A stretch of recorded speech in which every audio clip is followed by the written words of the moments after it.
akasema pia around 4,000 teachers, 4,600 watakuwa employed and so on.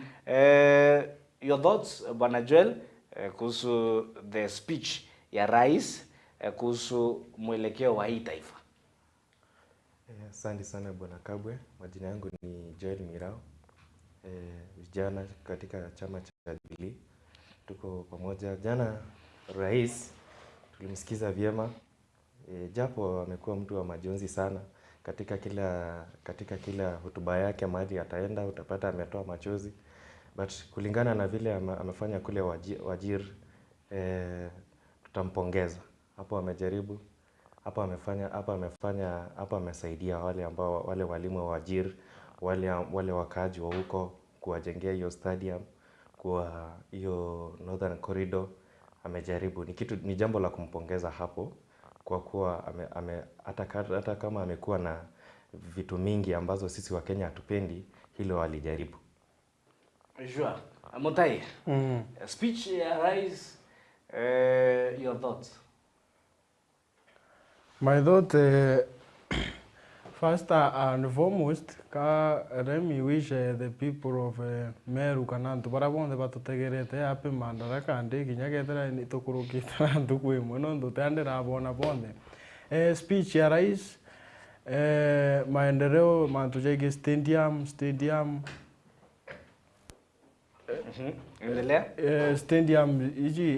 iji ndirona ka rais na kugeta amejaribu kufanya. According to me, he has tried. Yesterday ilikuwa siku ya kwanza for the national celebration kufanyika huko Wajir. Yeah, it was the first time. Napongeza mali kitu imefanywa iko sawa, let appreciate, aendelee hivyo. But as he builds the stadium are doing whatever, angalia hata mambo na the living cost of the Kenyans, Wajir, securities, all those things should be addressed. So according to me, he tried, but he must continue working for the betterment of the people of Kenya. Yeah. Bwana Joel, Ebola jana, wengine tuko Wajir tunasherehekea Madaraka, wakazi wananyuki, Laikipia, Asira, wakiwa huko kwa streets kama majenzi, mavijana wamejitokeza wanasema hatutaki quarantine facility hii Laikipia. Na kwa speech huko Wajir rais hakuongelea, pengine aliongea baadaye, but kwa official speech during the celebrations za Madaraka kulikuwa na kimya kinene, kimpa kisangameni kuhusu mambo ya Ebola.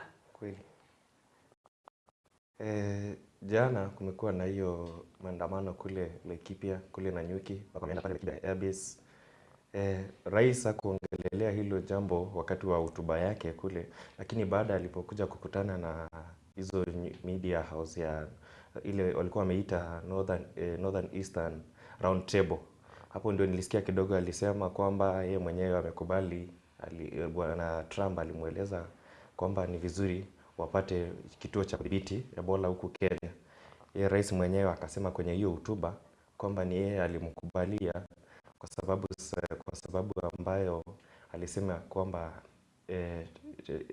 Trump ama nchi ya Amerika imekuwa ikisaidia sana nchi ya Kenya, so aliona ni vizuri.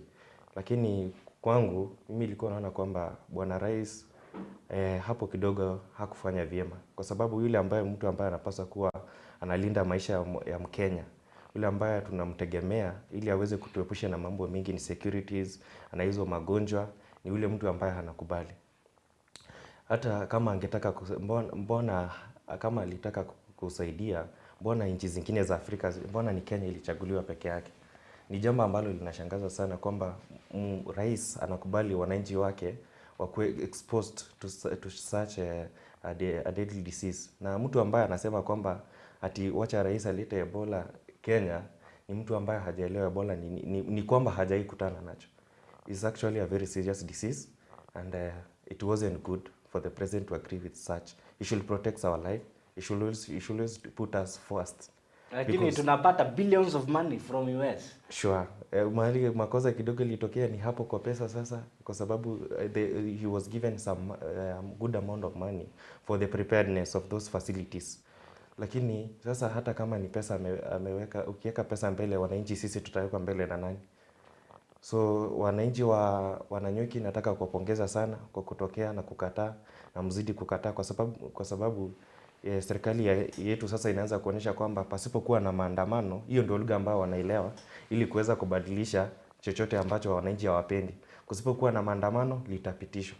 Hata despite kuwa na ile court order that isimamishwe, it is still going on, but I'm still asking those Kenyans, as in those in Nanyuki, that they should continue pressing on, because definitely they will stop. Unasema kama mbaya. Kama Mutai, your thoughts on Rais William Ruto kukubali deal na Donald Trump, quarantine facility ijengwe Laikipia base karibu na Nanyuki. Vijana jana siku ya Madaraka wakajitokeza maandamano, ikakuwa wamekula tear gas, pia majeshi walitoka, lakini hawakuwa na vurugu, walijaribu contain the situation. But your thoughts on rais kukubali billions of money ndio sasa hiyo quarantine facility ikuwe Laikipia?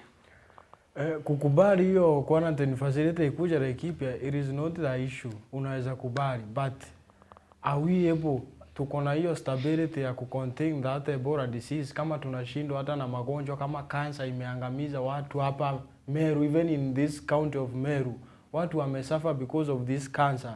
Sasa tukileta Ebola hapa Laikipia ni kama Meru ama ni watu wa Laikipia hapa, are we able to stabilize? Tutajua kupigana na huo ugonjwa ili usiumize watu wetu.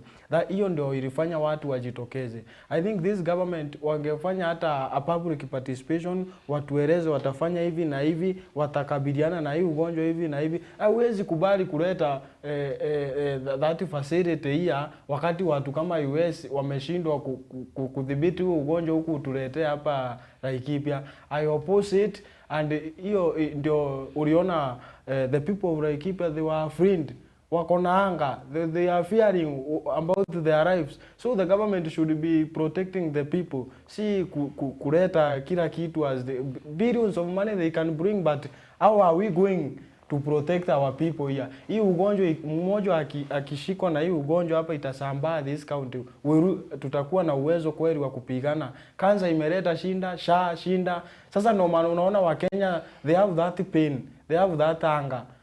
Hii maneno imeleta a lot of some consternation and some barbaric. Watu wamekuwa na uoga sana.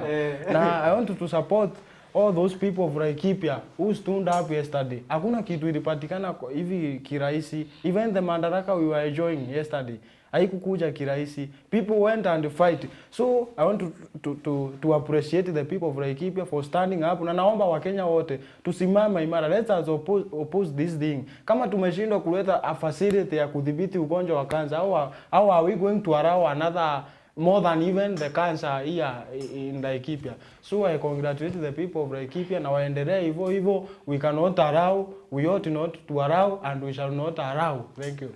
Thank you very much.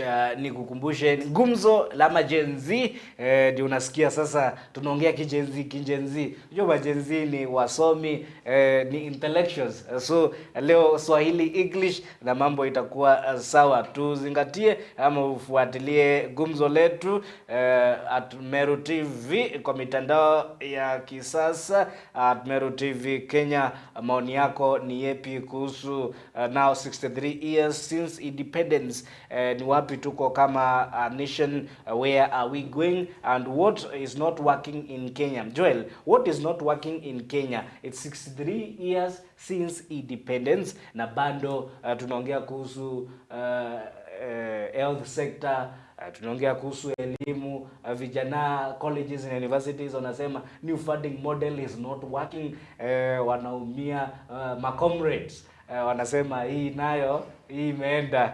Then mambo na security, unaona kama Meru, especially Northern Grazing Zone, Igembe, Tigania and some parts of Bore, kumekuwa na insecurity. And then Utumishi Girls and so on, these tragedies in Kenya. Your view on 63 years since independence. Where are we as a country?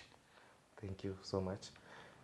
Ukiangalia vile tumekuwa tukienda, kwa maana tumekuwa na marais tofauti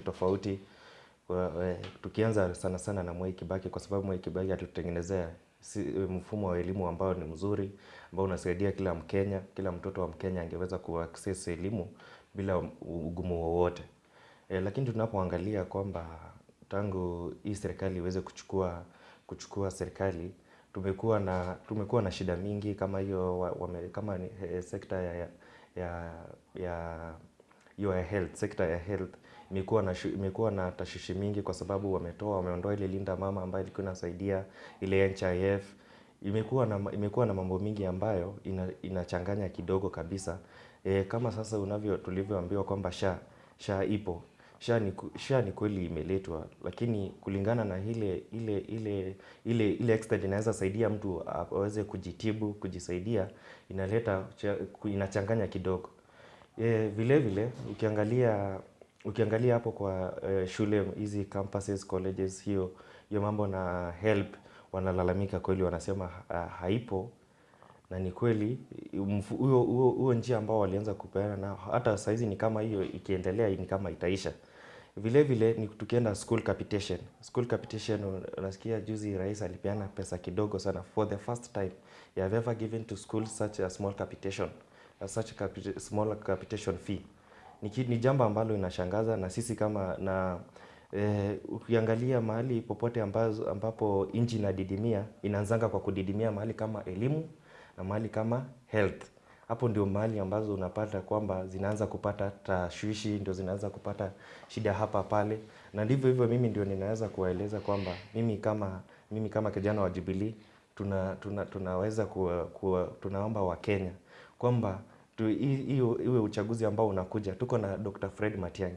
Mnaona vile alivyofanya wakati alipokuwa kwa hiyo sekta ya elimu, alitengeneza mambo. The guy used the president, the CS used to visit the schools and see how the students are living. And I remember back in 2016, he almost cried in Kathiani Boys when he went there and found that the school has a very good bus, but the situation of the school, where the students are sleeping, it's very pathetic. So that's why I want to ask you Kenyans and fellow Gen Zs and fellow those our parents, please, as we bring up next year, please let's make sure that we support Matiang'i, because I know he is in the united opposition, but we are sure that he will be the one to be given the flag bearer. Time will tell.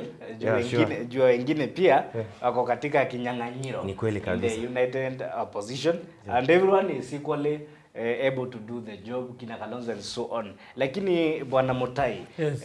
Imekuwa 63 years of independence.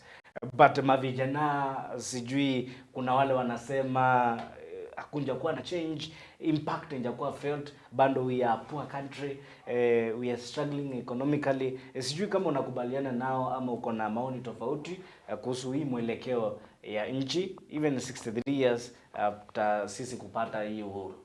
Yes, thank you very much. I immensely and fully support those young people who are saying that our country is not going on the right direction. This is a 63rd Madaraka Day. Our forefathers, they fight strongly so that we can have our own. Yesterday we were celebrating the day Kenya attained its self-rule. Tukafukuza mkoroni, tukaanza kujigovern our own. So our forefathers walipigania ili nchi yetu tuweze kujiongoza sisi wenyewe, tutembee pamoja, mambo yetu ya Kenya hapa ikuwe sawa sawa. But as we are speaking, this country has changed. For those 63 years, Kenyans are suffering. First, kuna hii mambo ya new funding models and whatever the young people are screaming about. Education is a pillar in our country. Kama kuna kitu hatufai kucheza nayo kwa hii taifa ni education. Education ndio ina bring to the equality mtoto wa yule mtu ako juu na huyu mwingine ako kiwango ya chini. So the government should not joke with education. The new funding model, I've been a student at Tharaka University, the best university as we are speaking in Kenya. Kila mtu akona maoni juu, kila mtu alisomea mahali tofauti. Yeah. Diverse, kila mtu anasema mahali nilikuwa. It is the best. But Tharaka University is a young university, but it's growing. Hata nimeona wameshikana na Mheshimiwa Apuru wameleta. Jua jalipia demand. Tusiwataje sana. Okay, thank you. So education imekuwa our student are suffering. These new models, sijui bunch whatever imetesa wanafunzi sana. I think Kibaki alileta free secondary school education, akaleta day schools. We should education as we are speaking in this country, it should be free. Kila mtu anapata masomo without any struggle. Kuna watoto sahi hawako shule because of due to lack of the school fees. Na Kenya tuna celebrate the 63rd Madaraka Day since tulianza kujigovern. So we have a poor governance in our country. Kama tunaweza ongea ukweli. There is another issue here of banditry, insecurity. Watu wameuawa hapa Meru wengi sana. And we have our MPs wanazunguka huku wengine telling us 2 terms whatever. Let us focus with what is right. Let's do what is right. Tulichaguliwa na hawa Wakenya. Hawa Wakenya ndio wanauawa hapa Igembe, Tigania, Buri, wanaangamizwa, mifugo yao inaenda. Mtu ametoka na ng'ombe zake zinaibwa alafu anauawa. So I think we have a way to go na serikali yetu ya Kenya. Let consider na tuangalie mwananchi wa kawaida. I think there are leaders kama kina Jomo Kenyatta, this friend Kubai, these are leaders walienda kupigana sana so that our country